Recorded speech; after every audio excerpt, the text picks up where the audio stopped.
तूफानी बारिशों का जिक्र करेंगे। मुल्क में तूफानी बारिशों और सैलाब के आफ्टर इफेक्ट्स का शकरगढ़, पसूर और समरियाल, हाला और सहवन में बारिशों और सैलाब के बाद सूरत हाल संगीन है। पहले चलते हैं शकरगढ़, जहां नालाबई में सैलाब आ गया है। सैकड़ों एकड़ फसलें और दर्जनों देहात से रियाब आने का खदशा पैदा हो गया है। मजीद जानते हैं नालाबई पर मौजूद हमारे नुमाइंदे मोहम्मद वक्कास से। जी वक्कास, आगाह कीजिएगा। हाँ जी बिल्कुल, शकरगढ़ शहर और इसके गिरदनवा में कल रात से मूसलाधार बारिशों का सिलसिला जारी है।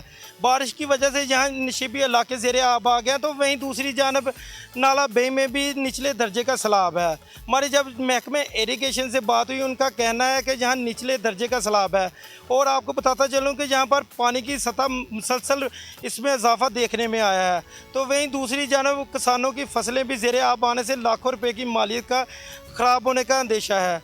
जहाँ पर आपको बताता चलूँ कि ज़िली इंतज़ामिया की जानिब से यहाँ पर कोई फासली इक़दाम ना होने के बराबर है। हमारे जब शहरी से बात हुई, इन्होंने ज़िली इंतज़ामिया से मुतालबा किया कि यहाँ पर फासली कैंप लगाए जाएँ ताकि किसी भी बड़े हादसे से बचा जा सके।